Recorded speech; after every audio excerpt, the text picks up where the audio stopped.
Hey guys, and welcome back to the ASX Investor channel, and welcome to another interview. Today we will be unpacking the story of Brickworks. ASX BKW is one of the ASX Bluechips that have had a phenomenal past period. They've come to market today with their FY21 results. It was a record year. Of course, it's been an interesting year for many companies and the broader sector. So there's a lot for us to unpack. There's a lot for us to discuss. We'll be exploring the numbers and also the opportunity up ahead for Brickworks.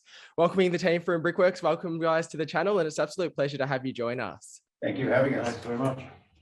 Before we dive into the numbers and all of the events over this past period, I'd be interested. We know that Brickworks has got a long and storied history of over 100 years. Would you be able to just give that overview to the viewers? Who is Brickworks and how that offering has really developed over the past period? Yeah, I won't go back and give you a day-by-day coverage for the last 100 years, but we originally, the Austral Brick Company set up in the early 1900s. It became part of Brickworks through the 30s and 40s. We listed 61. We did a famous share swap with Washington H. Pattinson in 1968. We stuck to just Sydney and Queensland as far as brick manufacturing was concerned. And from about 99 onwards, we started buying other acquisitions. The biggest of those was Bristile Limited, which we did in 2003, which made us a national company, got us into bricks, tiles, masonry. We continued to grow in Australia. The next big step we did was in 2006. We set up a property trust joint venture with Goodman to handle our surplus land. And in Thanksgiving Day in 2018, we bought Glengarry, which got us into the United States, the first of 4 acquisitions over there. So 3 years in the United States. And so we've now arrived here where we've got 3 distinct pillars of the business. There's obviously the building products, the investments, and then that property trust, which you've discussed. I'd love to just have the high level overview of some of those numbers over the past period, and then we can delve deeper into how those different pillars have performed. Okay. Well, overall, at 258 million, I might have to refer to the numbers here, 258 million headline net profit. What was interesting there was the EBITDA, $453 million, which was just a staggering number. And because you look at a lot of earnings coming from investments, that was achieved on only $890 million worth of sales. So that's in itself is pretty impressive. The main sort of parts of that, the property put in $253 million, I think that was the number. Investments, 97 million. Building Products Australia, I think was 99. And Building Products in the US was 20. Yeah. So you can see the relative proportions there. I think the other thing to look at, which I don't think a lot of investors, they look at the profit, but we're about creating shareholder wealth. And what you've got to look at is what was the growth in the asset backing in that period of time. So Pattinson's increased by $1.2 billion and another almost $300 million since the end of the period. Our property trust increased by $184 million. So just in those 2 areas alone, you see, $1.75 billion of growth in asset value in the 12-month period. So just an amazing period to be part of. It is a phenomenal set of numbers, and seeing that 1 billion plus growth in net assets is phenomenal. Of course, the property trust has been an area of real growth over the past period. We've seen the trends as well from in-store retail adopting a lot more online, and the Goodman property trust is something that really helps facilitate that. Would love for you just to break down what that's been enabling and the opportunity up ahead for the property trust. Yes, well, if we went back 5 or 10 years ago, we'd be lucky to do 30 or 50,000 square metres a year. And we've currently got 280,000 square metres under contract being developed at this point in time. And that includes Amazon. That's a massive Amazon building. That includes another massive building for Coles, a large building for Woolworths, 2 for Woolworths, 1 here and 1 in Queensland. So that's just incredible what's going on there. So the next 2 years, that's going to grow potentially up by another 60%. The income will grow by, the gross income will increase by $50 million. So how long this will go on, I don't know. I think when we get out of lockdown and maybe people will go back to a bit of traditional shopping, but at the moment, they've got no choice. It's online or nothing. So this area is red hot. We've even got people coming to see us about, temporarily renting space to try and, meet their fulfillment requirements. So I think it'll come back, and maybe that will allow us to get more orderly development again. But at the moment, it's very, very, very, very strong demand. And, we're right in the epicenter of it all, and it's great to be part of it. Would love just to hear some reflections as well on some of the key themes over the past period. We know that there's obviously been some supply shortages. There's been a red hot housing market as well. We know that the virus has been playing out and continues to be a theme. Love just to hear some of those reflections and how Brickworks has navigated this conditions. Yeah, well, as I said to somebody, just roll with the punches, but every day you wake up, you don't know really what's going to hit you. But talking about property, I mean, we're roaring along. We were going to delivered Amazon by now, and it got shut down, and then it was at 50%, and then something else, and then next week it goes to full. Well, we're already working around the clock, 7 days a week.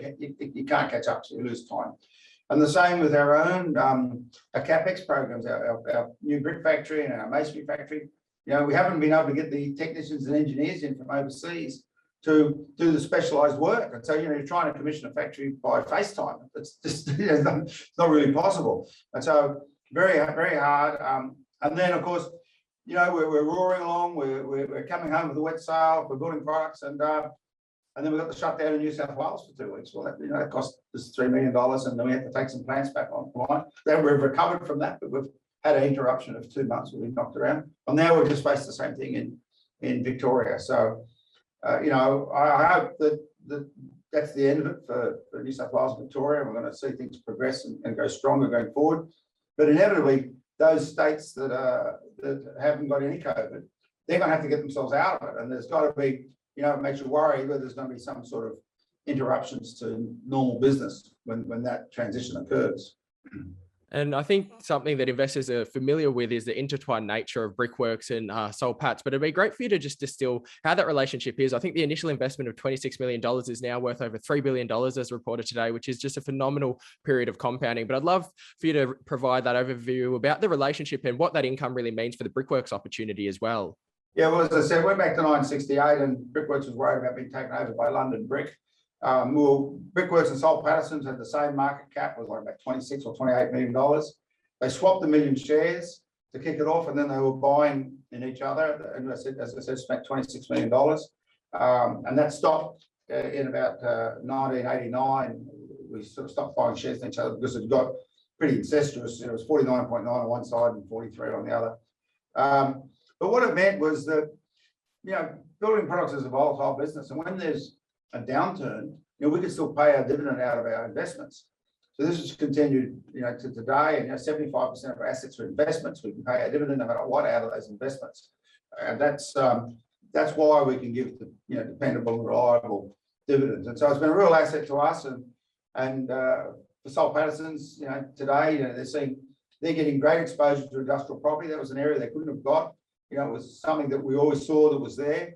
We've been able to fulfill that and bring that value through to shareholders, and they're part of it. And I think that they love that position. So it's really been a great relationship over a long period of time, and we've worked in to help each other.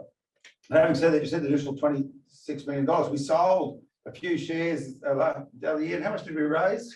Oh, 208. 250. We sold a couple of million shares. We raised $208 million. So I think the nose is nothing. The investor knows there's nothing. It's a phenomenal investment, and it's great to hear about that. I'd love to hear as well. We know that there's been a range of different activity over the past period, investment into the Indiana and Illinois brick company, the masonry factory, as well as in Sydney. I'd love to hear any narrative about those and also some of the other growth drivers that investors should be looking forward to in the BKW story moving forward. Well, the Indiana brick company or the Illinois brick company, they're both IBC. Had 17 distributors or outlets in those areas. We were pretty weak. We didn't have much coverage. We had some factories there, so this gives us good distribution for output from those factories.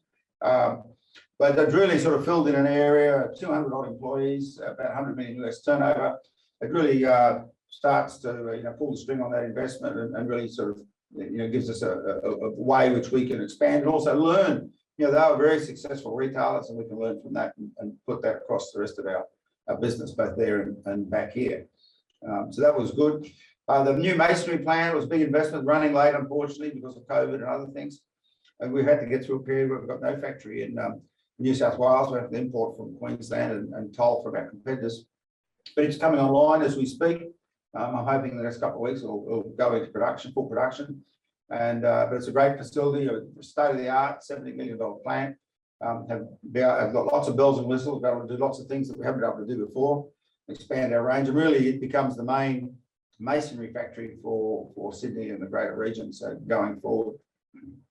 It's been 12 months that you've navigated through. It's been disrupted for many companies, but you guys have had a fantastic period. Would love to just hear any other reflections you've had over the past financial year, and then also that opportunity up ahead. We know the US market, the Australian market, there's new building products as well that you've been investing to over the past period. Just any other growth drivers that they should be looking forward to.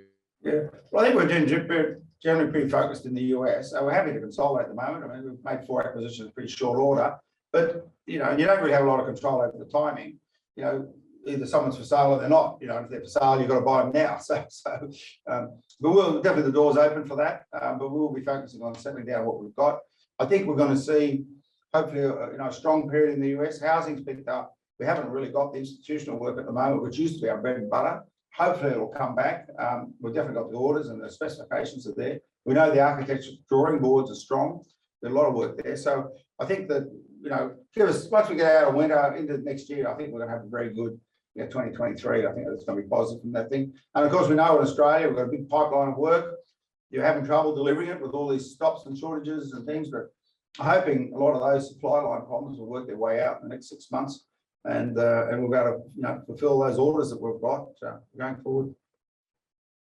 It's an incredible stat that I read, 45 years of the dividend either growing or staying steady. We know that the Brickworks shareholder base, there's many who have been holding for long periods of time, or for those prospective shareholders who might be looking to ASX BKW now, did you have any reflections that you wanted to leave with them, or any words or messages?